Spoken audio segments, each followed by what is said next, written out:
A la luz de Krishnamurti, mi único interés es hacer que los hombres sean opción. Horacio Bello, con la colaboración de Raúl Carrere, Gustavo Litterman y Rafael Reschuk. Buenas noches, amigos, amigas, un nuevo programa de La Luz de Krishnamurti. ¿Qué tal, Raúl? ¿Cómo andás? Buenas noches, Horacio. ¿Cómo estás vos? Muy bien, Rafael. Muy tal? bien, ando bien. Sí. Bueno, en nuestro tercer año para seguir con nuestro Krille en el aire. Y hoy, como estamos ya acostumbrados, vamos a hacer una introducción sobre el sentido que tiene nuestro trabajo y nuestro servicio. Después de 3 años, ¿tiene algún sentido práctico lo que hacemos o es simplemente un entretenimiento intelectual? Y es una pregunta válida y pertinente porque nos lleva a reflexionar sobre para qué hacemos las cosas. En general, en nuestra sociedad hacemos las cosas para obtener beneficios, ¿no? Es lo que habitualmente hacemos. Y el beneficio, ¿cuál sería en el caso de hacer un servicio espiritual o algo parecido? Vamos a eliminar la palabra espiritual porque no le gusta a Gustavo. Un servicio que no sea material, que no sea algo palpable, físico. Es una pregunta pertinente, me parece, y no sé si tiene una respuesta cerrada, pero la reflexión alrededor de eso nos puede invitar a ver si estamos caminando por un camino de fantasía o un camino real por el cual podamos aportar a nuestros semejantes algo para ganar en libertad, ¿no?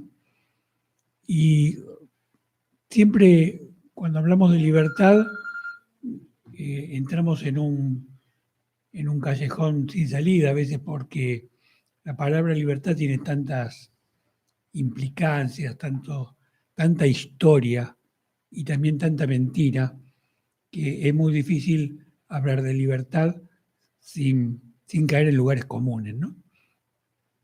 Por eso yo dejaría las palabras grandilocuentes de lado, grandilocuentes, y diría, en lo particular, en lo personal, uno trata de aportar a otros aquello que cree que es valioso.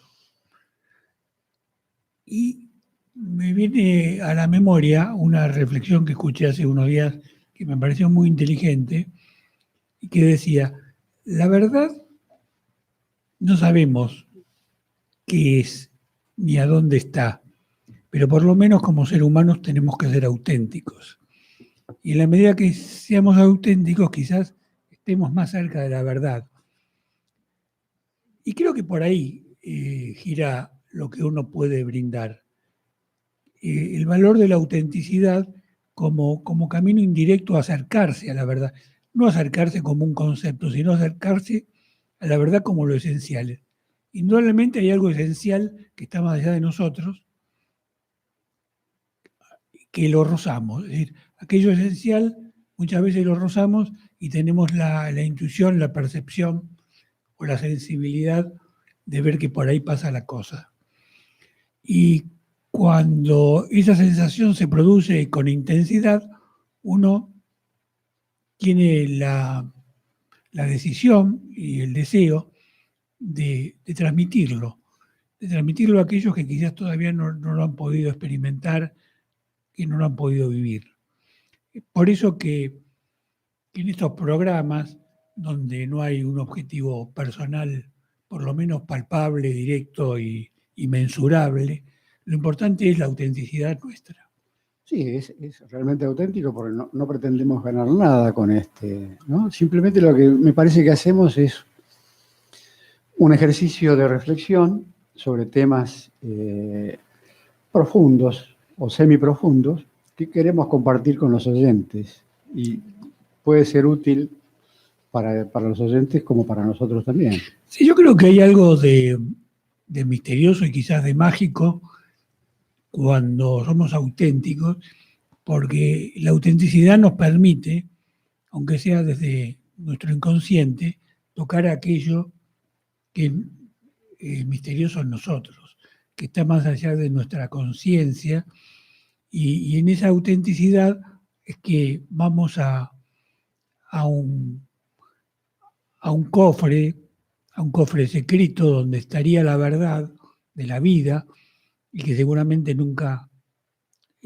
lo tocaremos, nunca llegaremos de manera absoluta, pero nos acercaremos a eso y creo que es lo que nos permitiría evolucionar. Por eso el valor de la autenticidad es el valor indirecto de la verdad. Y digo indirecto porque la soberbia a veces nos lleva a creer que hemos llegado a la verdad. Y cuando llegamos a la verdad es cuando más nos equivocamos.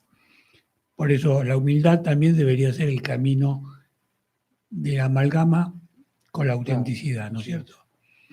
Bueno, hecha esta reflexión inicial sobre nuestra posibilidad de hacer algo que permita a todos nosotros reflexionar, vamos a pasar a la segunda parte con Raúl. Raúl. Bueno, cómo no. Seguimos con el libro de Susanaga Hueraperuma, Krishnamurti tal como le conocí. Susanaga nos cuenta sus impresiones sobre Krishnamurti. Y dice así: Krishnamurti comprendía que era inútil tratar de describir lo indescriptible. Su principal preocupación era eliminar los obstáculos, quitarle condicionamientos al espíritu, para que éste se transformara en un receptáculo purificado, en condiciones de recibir la visita del infinito. En este sentido, Krishnamurti se parecía mucho a Buda, que también se había negado a manifestar su opinión positiva sobre el infinito, y prefería referirse a su naturaleza valiéndose de una serie de declaraciones negativas. De este modo, siguiendo esta vía indirecta, el nirvana recibía el nombre de lo no creado, lo no originado, lo no formado. Según Krishnamurti, el espíritu condicionado es incapaz de comunicarse con el estado no condicionado o la otredad. Entre lo condicionado y lo no condicionado no puede darse absolutamente ninguna relación. El recuerdo más grato que guardo de él es el de la noche en que habló con gran sentimiento del infinito. Créanme, solo veo un fragmento del infinito, dijo. Después de secarse las lágrimas del rostro extasiado, añadió: no se lo puede ver todo, así de inmenso es. Es todo por hoy. Todo, bueno, vamos a reflexionar sobre esto, ¿no? ¿Qué te parece, Raúl? Porque, como decías vos, quizás tenga que ver con lo que tratamos de introducir hoy.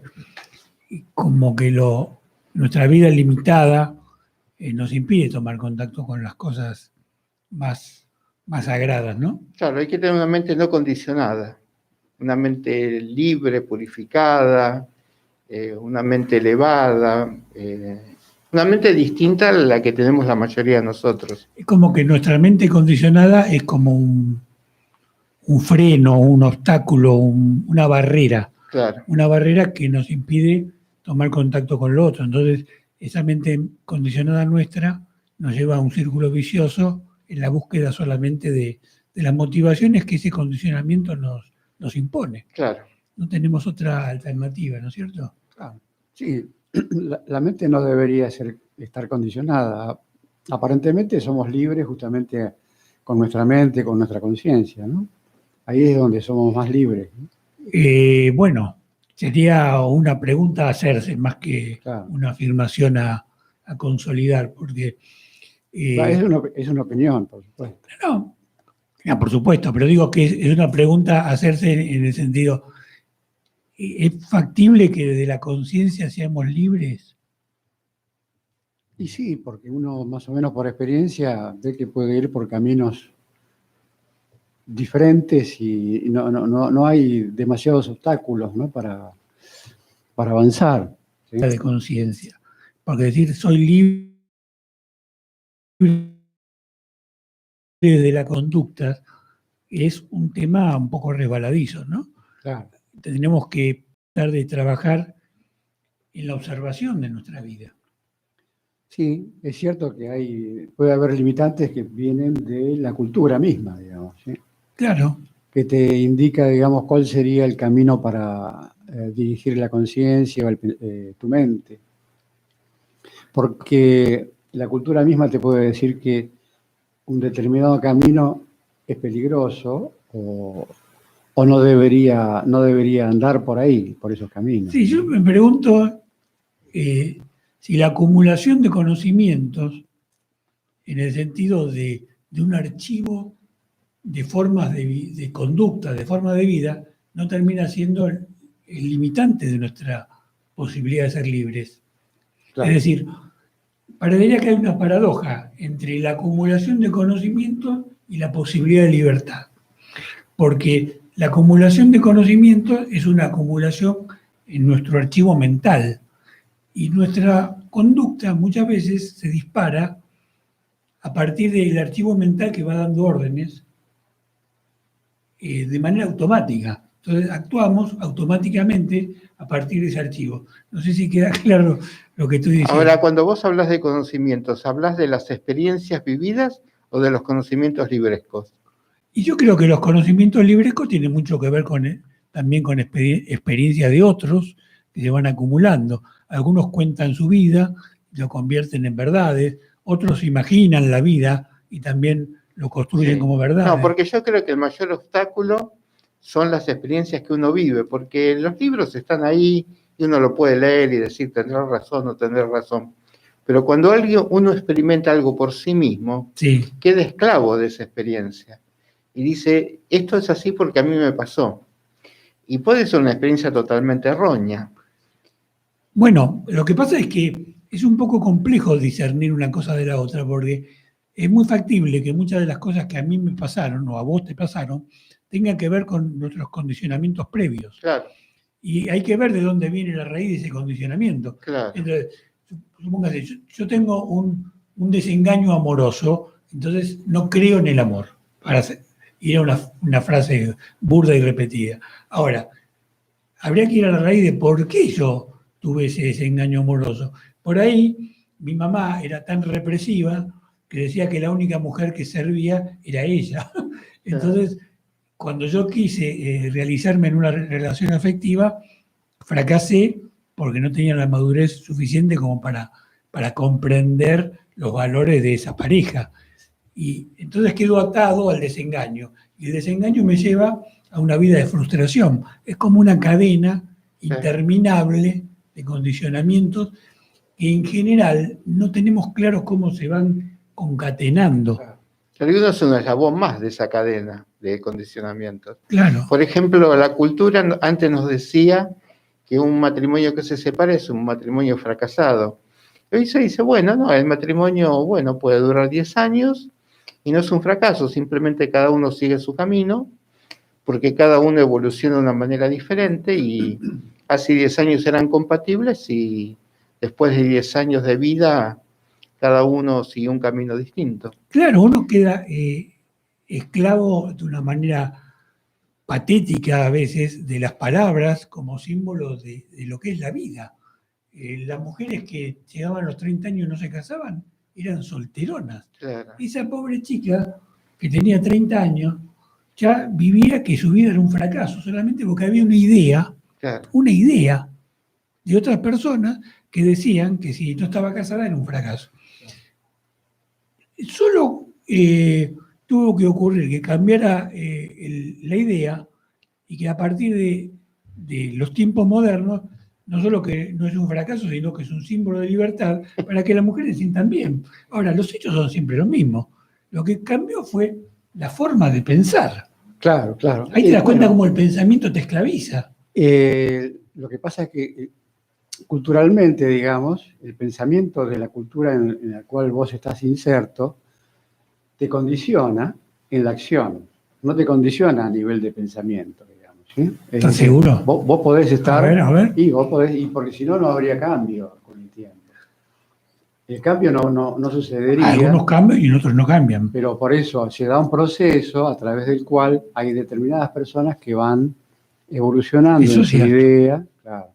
Y por eso evolucionan en su cuota de libertad, digamos. En su cuota de libertad, es Claro, cierto. claro. Es decir, hay un espacio Así para es. poder evolucionar, Sí, sí. que nos da la posibilidad de tener la esperanza de Claro. en la humanidad.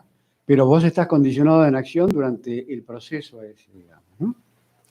Es decir, Claro. el cual podés Estás salir- autocondicionado porque vos adquirís la cultura, entonces la cultura te dice que a los 30 años, si no te casaste, sos solterona y quedas presa de ese condicionamiento y te deprimís. Claro. Claro, sí, sí. Y entonces entras Este, en un podés callejón sin deprimirte, salida, sí. porque en esa depresión es la profecía autocumplida. claro. Entonces, si yo caigo en depresión y soy una vieja a los 30 años, no voy a buscar pareja. Claro. Y entonces, el ejemplo que es burdo es muy práctico, porque nos pasa en un montón de cosas. Somos esclavos de las ideas. Somos esclavos de las ideas y terminamos creyendo que las ideas son la realidad. Eso es lo grave que nos apabulla, me parece. Por eso es importante comprender que nuestro pensamiento, si bien es una arma muchas veces útil, en muchos casos, Claro. y en la mayoría, es muy peligroso como idea de que el pensamiento te lleva a la verdad. Claro. Las ideas generales de alguna manera influyen sobre las personas, digamos, ¿no es cierto? Porque es como si se enquistaran dentro del ámbito cultural Claro, y eso obviamente obra como condicionante para la acción de las personas. Pero cada persona a su vez tiene la libertad, tiene el derecho de pensar, digamos, de manera diferente a eso. Y de esa manera puede evolucionar, puede generar un proceso, ¿no? así es, así es. Pero es muy importante darnos cuenta que, a diferencia de otros seres vivos, nosotros tenemos un sistema que es el sistema de nuestro pensamiento, que es realmente muy peligroso Claro. para nuestra libertad. Y volviendo un poco a la idea de la autenticidad que yo cité al comienzo, es difícil ser auténtico cuando el condicionamiento de las ideas te está presionando, Claro. porque hay como una lucha interna entre lo que sentís y no podés definir en palabras y los conceptos sociales que te van obligando a un camino premoldeado. Y esa autenticidad es muy difícil de conseguir. Sí. No, ¿terminaste? Sí, sí. Sí, sí. No, quería decirle el tiempo que lleva a liberarse de las ideas, porque la liberación de la mujer es un movimiento que comenzó hace 100 años, más o menos en 1920, y llevó 100 años que las mujeres se sacaran de la cabeza ciertas ideas, ¿no? Claro, y vos fíjate el ejemplo de las mujeres que todavía ocurre, que muchas mujeres eran las más machistas las mujeres que los hombres. Ahí te das cuenta cómo se internaliza una idea y se confunde la idea con la verdad. Claro. Porque cuando vos te convences de que eso es, no hay manera de modificarlo y tampoco vas a luchar por eliminar ese condicionamiento porque crees que es la verdad. Y asociás esa verdad ideada con lo bueno. Y vos crees que lo bueno es esa verdad que inventaste. Claro. Y es un tema muy complejo de poder discernir como para acercarnos a la libertad, ¿no? Sí. Bueno, vamos Sí, a hacer... Sí.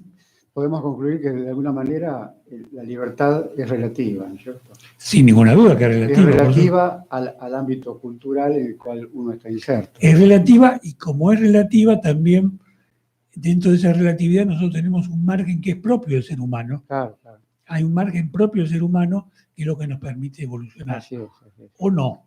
Eso es una decisión nuestra. Sí, yo creo que nacemos esclavos de la cultura y el trabajo de la vida consiste en liberarse de las ataduras de la cultura. Sí, creo que es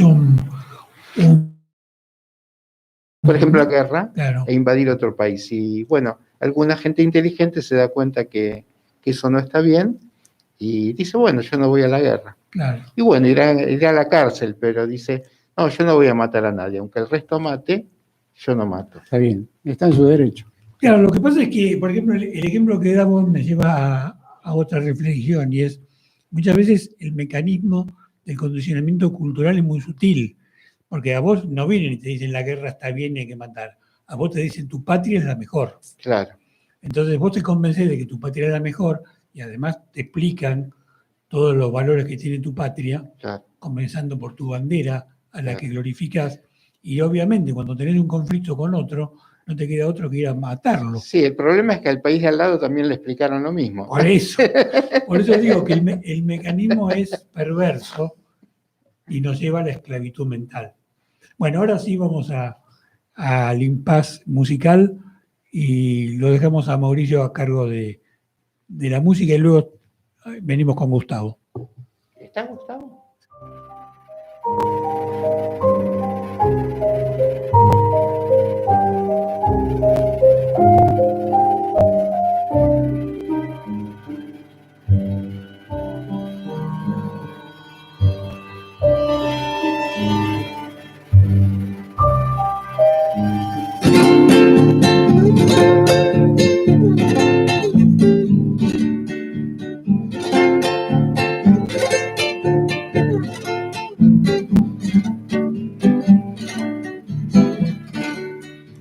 Un día yo pregunté, abuelo, ¿dónde está Dios? Un día yo pregunté, abuelo, ¿dónde está Dios? Mi abuelo se puso triste y nada me respondió. Mi abuelo murió en los campos, sin rezo ni confesión, y lo enterraron los indios, flauta de caña y tambor, y lo enterraron los indios, flauta de caña y tambor.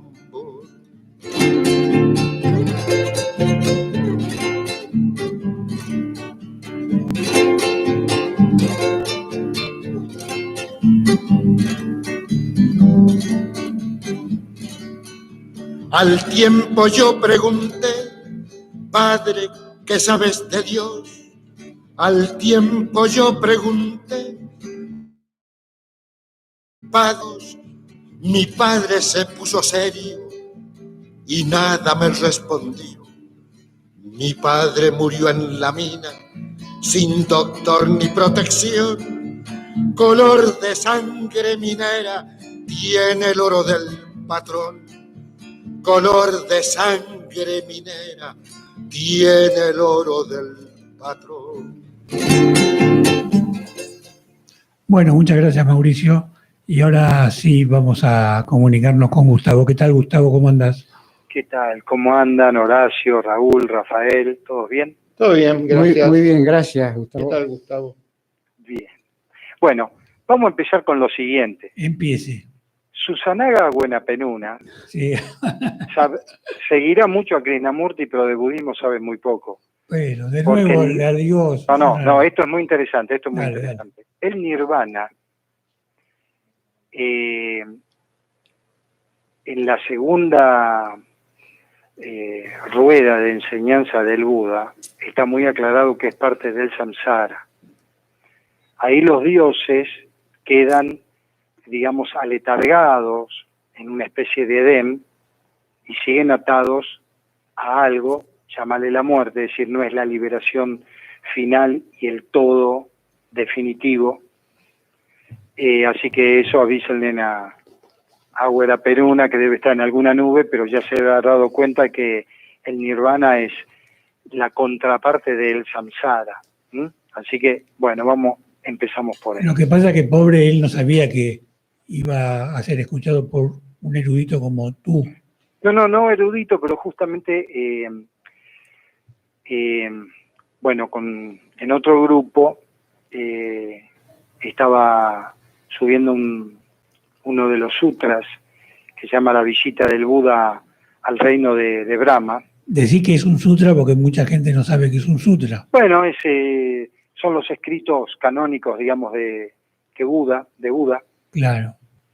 Y de repente en este sutra, bueno, se aclara el tema en una forma muy, muy interesante, y es un sutra muy profundo. Todos los sutras de la segunda rueda de enseñanza de Buda son muy, muy, muy profundos. Y ahí eso se aclara fehacientemente. No soy un erudito en budismo, pero hay cosas que uno va estudiando y va tratando de reflexionar, por ¿no? supuesto. No, pero igualmente sabés más que el común de la gente, con seguridad. Bueno, y vamos a dejar un poco la erudición y vamos a buscar el camino que siempre tratamos de recorrer, ¿no? Que es ir un poco a la realidad de la vida. Sí, mira, en función, hoy se me hizo tarde en el trabajo, así Sí. que la introducción de ustedes la enganché medio por la mitad. No te perdiste mucho. Pero no, más o menos cuando ustedes decían que acá, digamos, nadie hace rédito de este programa o de esta enseñanza, ¿no? De hecho, yo entro medio así de colado porque, bueno, no estoy en condiciones de aportar nada, pero a nivel económico, pero hay algo que es interesante. Yo creo que sobre todo somos honestos. Y voy a decir por qué. Recibí varios mails, Sí, especialmente en la última semana, sí. que me dicen, por ejemplo, en tono de crítica, y me parece bárbaro, que deberíamos leer el texto completo y no interrumpirlo con comentarios. Yo a esa gente le estaba comentando que uno muchas veces en el énfasis de sentirse tocado por la importancia de lo que uno está leyendo, que a uno lo conmueve, hay una reactividad, llamada emocional, Sí. que hace que uno haga comentarios. Yo entiendo lo que dice la gente, me parece perfecto, que uno Bueno, lea la el texto. gente, el que opina, porque puede haber Sí, otra bueno. gente que opina otra cosa. El que Bueno, opina. por lo menos los que opinan, que me mandan Claro, los mails, están más o menos de claro, acuerdo y bueno, sí. en que esto debería ser superado. Pero bueno, hacemos lo que podemos, como dijo Lemos, ¿no? ¿Qué sé yo? Yo voy a subir la apuesta. No es casual que nosotros hablemos más de lo que leamos, porque leer se puede leer en cualquier lado, en todos los libros, en todas las, digamos, plataformas vos podés leer todos los libros de Krishnamurti, todos los capítulos, y podés llegar a empaparte de una manera completa de su pensamiento en la medida que vos lo decides. Pero el estímulo a reflexionar es algo que se tiene o no se tiene. Y nosotros lo que tratamos es de estimular la reflexión, justamente para que haya personas como estas que nos analicen si realmente lo valioso es leer el libro o lo valioso es reflexionar sobre lo que leemos. Y esa es una pregunta abierta. Uno puede decir, depende de quién reflexione, otro puede decir, es una tontería, pero lo importante es hacerse la pregunta, porque la pregunta es lo que nos permite la investigación. Claro. Sí, no se referían a la reflexión en sí, se referían a leer todo el corrido y después reflexionen todo lo que quieran. No corten el texto, por así decirlo. Está bien, lo que pasa es que depende de lo que uno lea también, ¿no? Diga, hay textos que se pueden fraccionar y otros que no. Depende un poco de lo que nosotros estimemos en el momento. Pero toda crítica puede ser cierta, valiosa y puede estar encaminada a lo correcto, ¿no? Y Pero, por eso la ponemos al aire. claro, Siempre que hemos recibido una crítica la hemos puesto al aire, no así algún que otro elogio, que no lo digo en forma despectiva, que no nos interese, sino que de repente creemos que sirve la crítica como para crecer. claro. Y bueno, eso.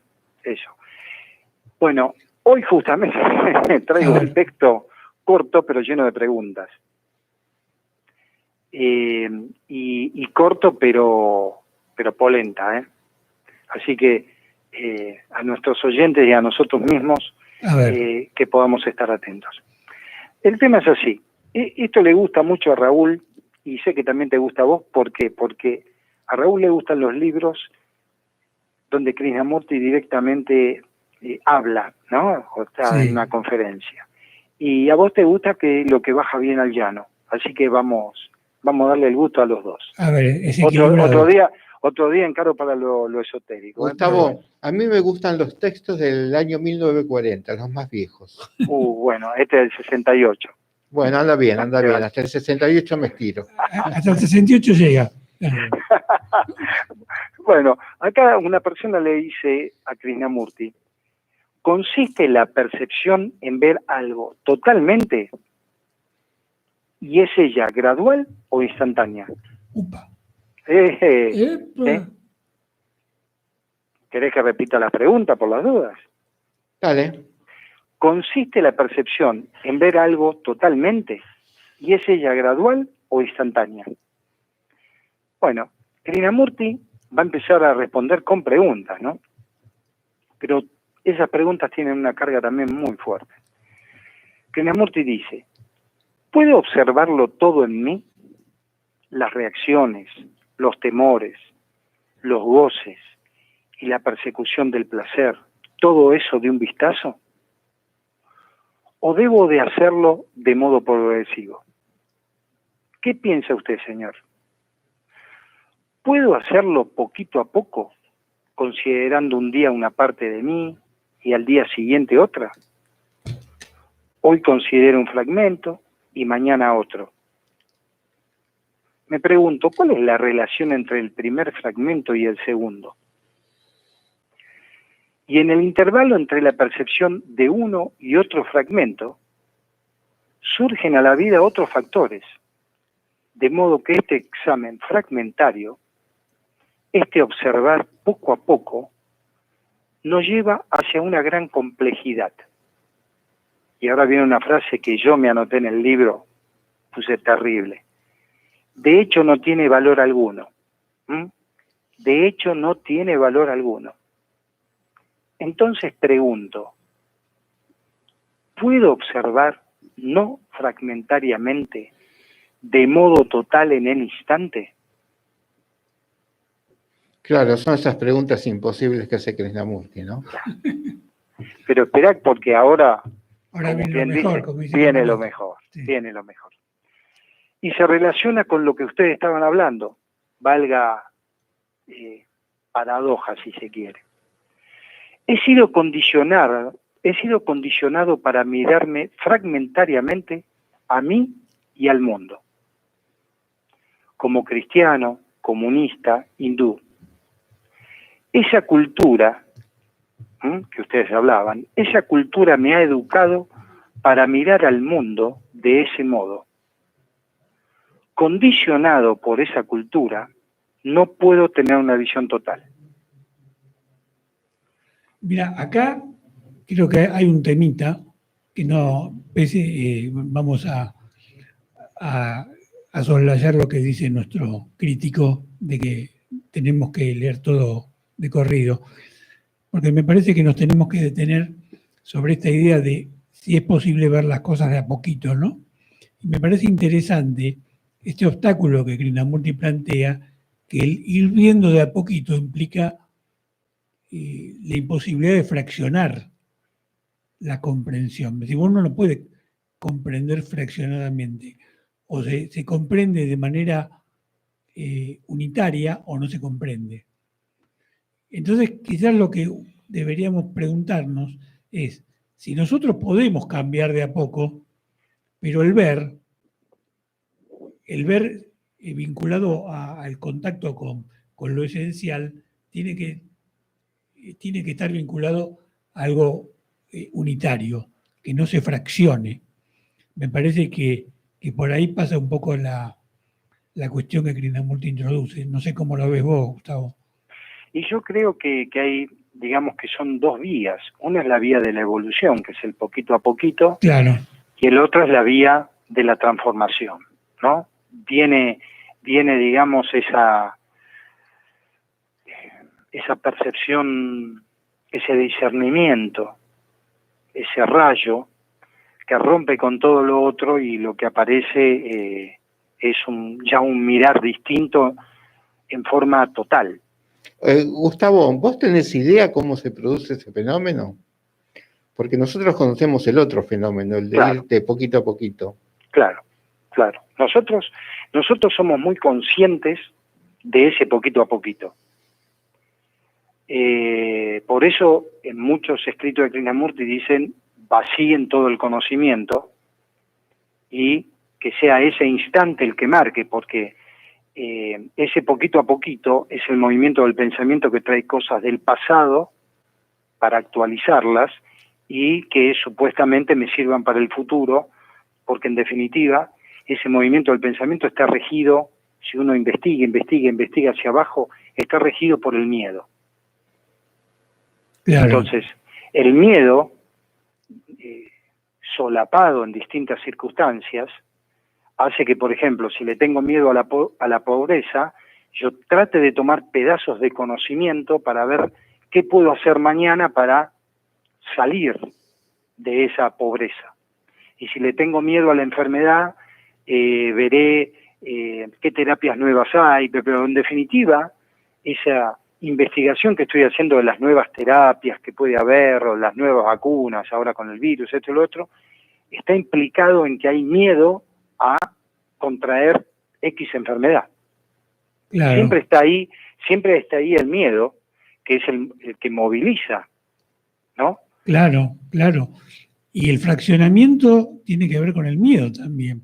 Y nosotros nos enamoramos del fragmento y creemos que ese fragmento, como parte de un todo, que creemos que es el todo, ese fraccionamiento lo convertimos en verdad. Y se incorpora Claro. a nosotros y actuamos a partir de esa supuesta verdad que hemos descubierto desde una visión parcial de la vida, ¿no? Claro. Ahora vos fíjate que como tenemos una percepción parcial de la vida, ¿cómo podemos tener una verdad total? No, es muy factible que nunca la tengamos, pero sí, por lo menos, me parece que deberíamos aceptar que el camino que nosotros encaramos en la búsqueda de esa verdad total es un camino erróneo. Eso es muy interesante. O sea, para la mayoría de nosotros lo más que podemos hacer es descubrir los caminos erróneos. Claro. Mucho más a mí personalmente no me da. Claro. Es que aparte, el camino, no sé si erróneo, el camino del pasado es el camino que uno caminó. Claro. Y es supuestamente el único del cual puede hablar. Claro. El resto son todas que lo puede haber caminado otra persona, pero no dejan de ser hipótesis. Claro. Porque, vamos a ser honestos, ¿cuántos años hace que uno lee y trata de masticar a Krishnamurti y ya tendríamos que, entre comillas, vivir de la manera que él propone? Y sin embargo uno no puede. Es decir, nos seguimos cuestionando ciertas ideas que él coloca sobre la mesa, como esto que le pregunta a este señor. Dice, ¿puede ser parcial el asunto o tiene que ser total? Bueno, dándonos cuenta, no sé, nosotros quizás no podemos llegar a lo total, pero por lo menos darnos cuenta que este parcialismo con el que vamos moviendo la cosa, la intención que tenemos, que siempre está regida por el temor, ¿no? Como le temo a la pobreza, tengo la intención de ver cómo me puedo hacer rico. Claro, y cuando vos decís leemos y no cambiamos, o algo parecido, por lo menos creo que es lo que quisiste decir, por lo menos entender la fuerza del condicionamiento. Claro. Es decir, si nosotros podemos observar esa fuerza a veces irresistible del condicionamiento, seguramente vamos a poder cambiar por lo menos a partir de esa comprensión. Y ya no ser el mismo, no ser un tipo mecánico que lo único que hace es responder a un condicionamiento que otros generaron en vos. Y vos sos un muñeco que salís disparado creyendo que sos libre y lo único que haces es responder a esa acumulación de fracciones, de fraccionamientos que nos hicieron creer que era la verdad. Entonces es muy importante, me parece, para no perder la esperanza de la vida, que observar todos los condicionamientos es un camino viable para cambiar. No sabemos si puede uno cambiar totalmente o parcialmente, pero seguramente el cambio está por ese lado, no por el lado de repetir las frases o de enamorarse de conceptos que otros construyeron, ¿no? Claro, claro.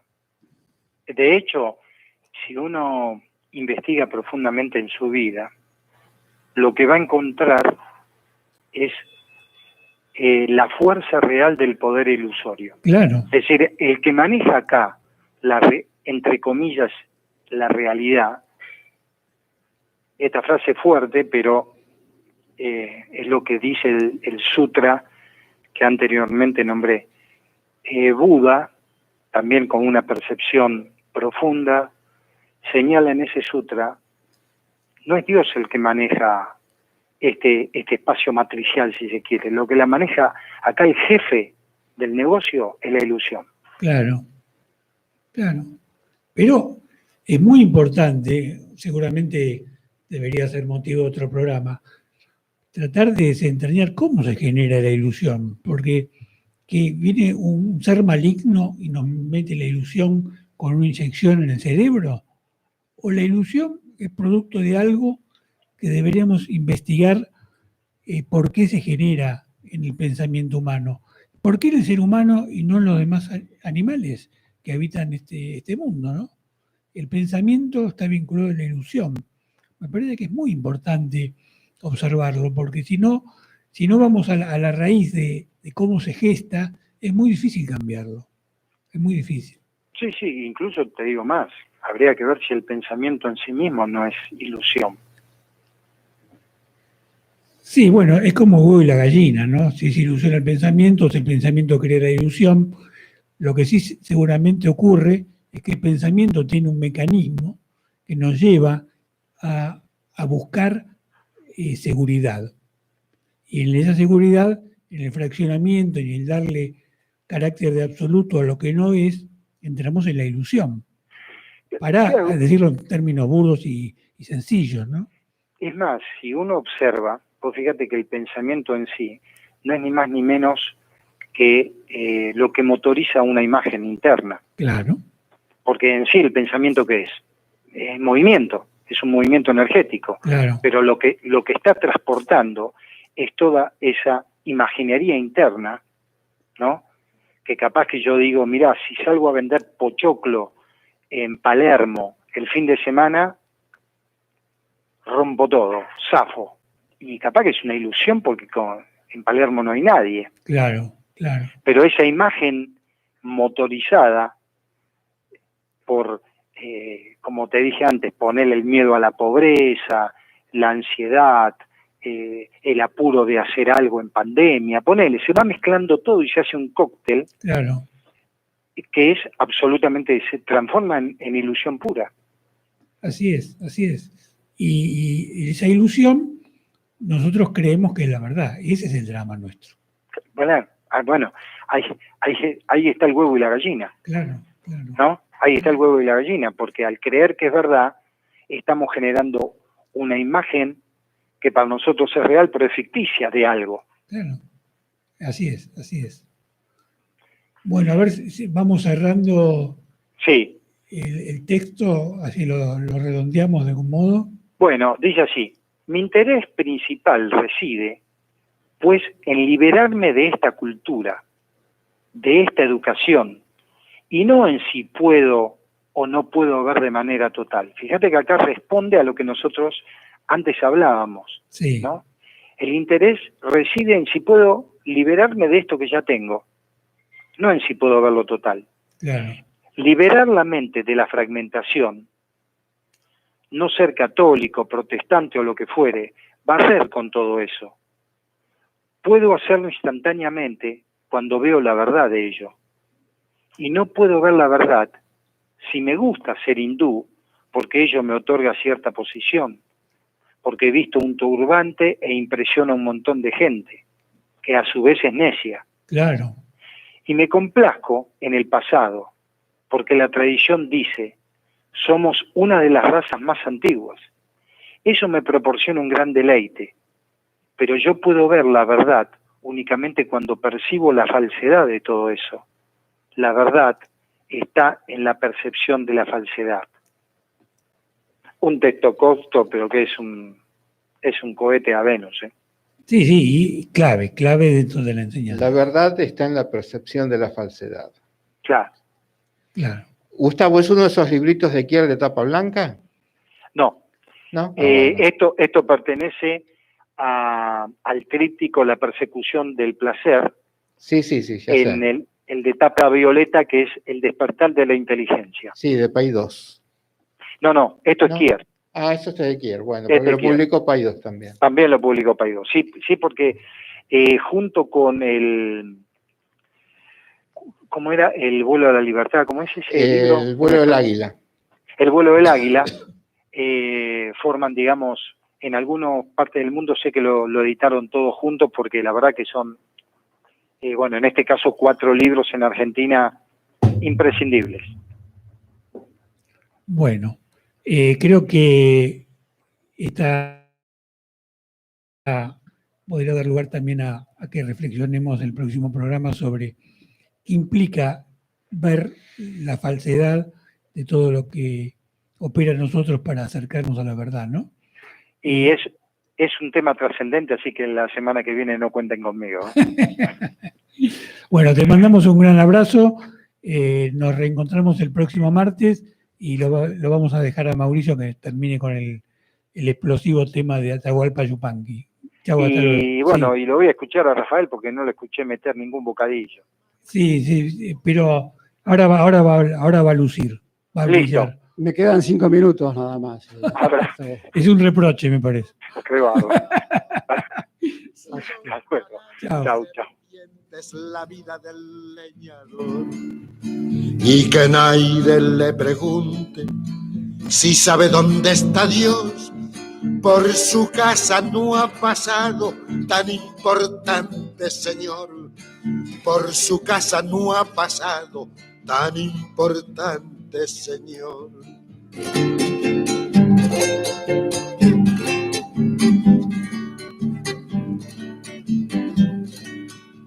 Yo canto por los caminos y cuando estoy en prisión, yo canto por los caminos y cuando estoy en prisión, oigo las voces del pueblo que canta mejor que yo. Hay un asunto en la tierra más importante que Dios, y es que nadie escupa sangre pa' que otro viva mejor. Y es que nadie escupa sangre pa' que otro viva mejor. Bueno, muchas gracias, Mauricio. Bueno, tenemos pocos minutos, Sí, prácticamente. pero vamos a hacer una introducción del texto que nos va a traer Mauricio para desarrollarlo abiertamente el Rafael. próximo martes. Mauricio, me estoy copiando de Gustavo. Rafael, Bueno, dale. este es un texto sacado del apartado Sintonía de la página, que corresponde a Ken Wilber en su libro Historia de todas las cosas. Dice así, prácticamente es un resumen de un reportaje que le hicieron. Hay una pregunta que dice, los distintos estados del desarrollo humano forman parte de un proyecto mayor de estudio de la evolución en general, algo que usted ha hecho, por ejemplo, en Sexo, Ecología, Espiritualidad. Ahora quisiera que revisáramos brevemente algunos de los puntos principales del proceso evolutivo y tratásemos de formularlos del modo más accesible posible. Y Wilber dice, podemos comenzar con el hecho más que sorprendente de que existe un hilo conductor evolutivo común que conecta con la materia, la vida y la mente. Estoy hablando de la existencia de ciertas pautas comunes, de ciertas leyes o hábitos que se repiten en todos esos dominios, de ciertos patrones comunes que pueden servirnos para comenzar nuestra investigación. Usted también ha investigado los estadios superiores de la evolución de la conciencia, estadios a los que podríamos denominar espirituales. Así es, y entiendo que usted está hablando ahora de tópicos sugeridos por Schelling, Hegel, Aurobindo y muchos otros teóricos de la evolución, tanto orientales como occidentales. El hecho es que desde una perspectiva no dual, la evolución se considera el espíritu en la acción, Dios en la creación, un proceso en el que el espíritu va desplegándose, manifestándose y actualizándose cada vez más en la medida en que va atravesando los distintos estadios del proceso de desarrollo. El espíritu no es un estadio de partida concreta, ni tampoco un dios o una diosa preferidos, sino la totalidad del proceso de desarrollo, un proceso infinito que, aunque se halla completamente presente en cada uno de los estadios infinitos, deviene cada vez más accesible en cada nueva apertura evolutiva.